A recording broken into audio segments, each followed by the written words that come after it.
Welcome back दोस्तों अगर चीन जंग छेड़ता है तो तैवान की दिफाई हिकमत अमली क्या होगी।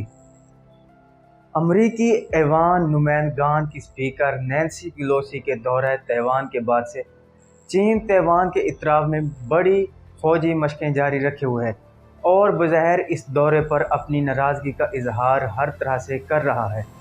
फौजी मशकों के दौरान दागे गए मिसाइल तैवान की फ़िज़ाई हदूद में भी गए और इस सिलसिले में बढ़ने वाली कशीदगी फ़िलहाल कम होने का नाम नहीं ले रही है, क्योंकि जुम्मे को चीन ने अमेरिका के साथ मुख्तलिफ अहम शोबों में ताउन ख़त्म करने का भी ऐलान किया है। चंद माहिरीन इस राय के हामिल भी हैं कि चीन की ताकतवर पीपल्स लिबरेशन आर्मी तैवान पर किसी न किसी सूरत में हमला भी कर सकती है। तहम उनके मुताबिक इस हमले की सूरत में होने वाली लड़ाई एक तरफा होगी, क्योंकि ये एक ऐसा तसादुम होगा जिसमें एक फ़रीक चीन फौजी सलाहियत के लिहाज से दूसरे फ़रीक तैवान से बहुत ज़्यादा मजबूत होगा। शायद ये वैसी ही सूरत हाल हो जैसी कि हमने रूस और यूक्रेन के दरमियान देखी। ताहम ज़रूरी नहीं कि दोनों फ़रीक़ों के दरमियान ताकत का ये अदम तवाज़ुन जंग जैसे नतीजे पर ख़त्म हो। तो फिर तैवान की मुमकिना दिफाई हिकमत अमली क्या होगी।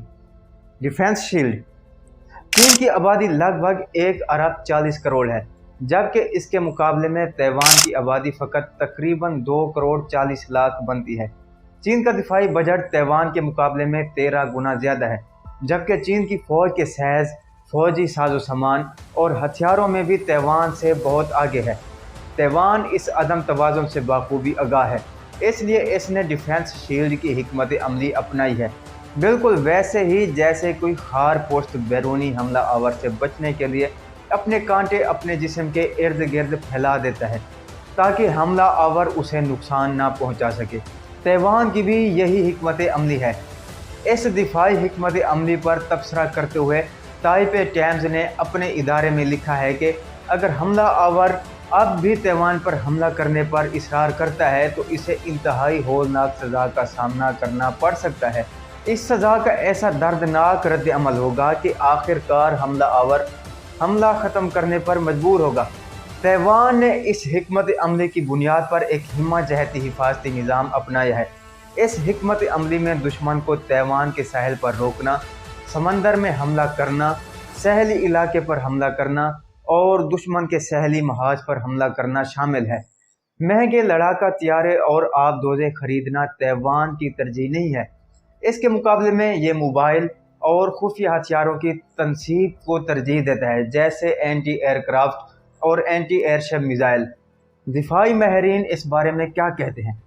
किंग्स कॉलेज लंदन में इंटरनेशनल आर्डर डिफेंस और चाइना वेस्ट रिलेशंस के माहिर जीनू लियोनी बका की हिकमत अमली के बारे में मज़ीद तफसील से बताते हैं।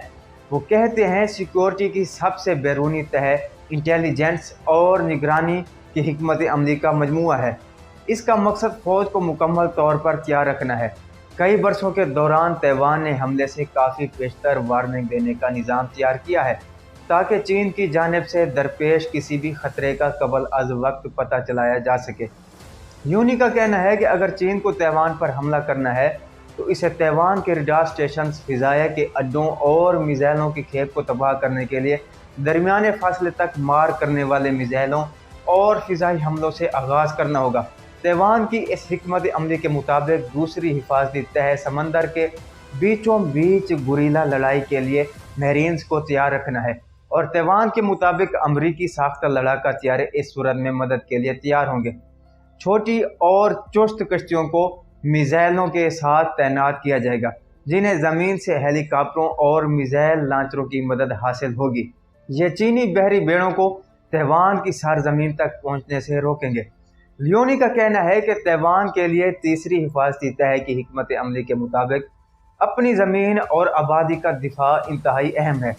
चीन के फ़ौजियों की तादाद तैवान के फ़ौजियों की तादाद से 12 गुना ज़्यादा है। चीन के पास 15 लाख रिज़र्व फ़ौजी हैं। अगर तैवान की ज़मीन पर कब्ज़ा करना है तो चीन इस रिज़र्व फ़ौज को इस्तेमाल कर सकता है। सिक्योरिटी की तीसरी तह के तौर पर तैवान तेज़ रफ्तार मुहल्लिक और आसानी से छुपाने वाले हथियारों का इस्तेमाल करेगा। जियोलिन और स्टिंगर मिसाइल सिस्टम जो बहुत से यूक्रेनी फ़ौजी अपने कंधों पर उठाए नजर आते हैं, इसकी एक मिसाल है ये हथियार यूक्रेन में रूसी जंगी तैयारों और टैंकों के लिए बहुत बड़ा दर्द-ए-सर बने हुए हैं। इस बारे में अमेरिका का क्या रद्द अमल होगा?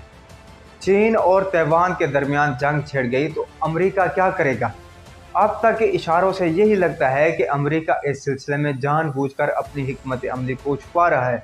अमेरिका के कौमी सलामती के मुशीर जैक सल्वान ने हाल ही में कहा कि अमेरिका के इस मुबहम रवैये ने हमें कई दहाइयों तक अबनाए तैवान में अमन बरकरार रखने में मदद की है। मई के महीने में अमेरिकी सदर जो बाइडेन ने यह बयान देकर सबको शर्मसार कर दिया था कि उनका मुल्क तैवान के दिफा के लिए पुरअज़म है। ताहम बाद अज़ा अपने बयान को एक और तरीके से बयान करते हुए उनका कहना था कि इस खित्ते के हवाले से अमेरिका की पॉलिसी में कोई तब्दीली नहीं आई है। अमेरिका की इसी पॉलिसी का मकसद चीन को तैवान पर हमला करने से रोकना है, लेकिन ये पॉलिसी तैवान को अपनी आज़ादी का ऐलान करने से भी रोकती है। अमेरिकी कानून साजों ने इस हिकमत अमली में तब्दीली का मुतालबा करते हुए कहा था कि इसमें वजाहत होनी चाहिए ताकि तैवान पर दबाव बढ़ाने वाले चीन को उसके अज़म से रोका जा सके। ताहम इस सब के बावजूद बहुत कम लोगों का ही ख्याल है कि अगर चीन तैवान पर हमला करता है तो अमेरिका खामोश रहेगा। नेटो की हिकमत अमली के तज्ज़ियाकार क्रिस पेरी कहते हैं कि आप अपने मुमकिन हरीफ को कभी नहीं बताते कि आप क्या करने जा रहे हैं। इसके लिए अमेरिका जो कुछ भी करेगा इसमें सिर्फ फौजी तरीक़ाकार शामिल नहीं होगा। अमेरिका चीन के ख़िलाफ़ बहुत से तरीके आजमा सकता है। ये तिजारत और मालियात से मुतल्लिक़ तरीके हो सकते हैं। BBC उर्दू के मुताबिक चीन जिस तरह तैवान के सामने अपनी ताकत का मुजाहरा कर रहा है, वहाँ के लोगों में खौफ के बजाय गुस्सा है। चीन की धमकियाँ और फौजी मशकें तैवान की समंदरी और फ़िज़ाई ट्रैफिक में खलल डाल रही हैं। मौजूदा सूरत हाल के बायस कई बहरी जहाज़ सहले समंदर पर फंस गए हैं, कई परवाज़ें मनसूख कर दी गई हैं और तैवान के गिर्द चीन की फौजी मशकों ने तैवान में लोगों की ज़िंदगी अजीरन कर दी है। दोस्तों, इस तरह की अगर आप मालूमात आप देखना चाहते हैं तो हमारे चैनल को ज़रूर सब्सक्राइब करें। मिलते हैं एक और अच्छी वीडियो में, तब तक दें इजाज़त। अल्लाह निगहबान।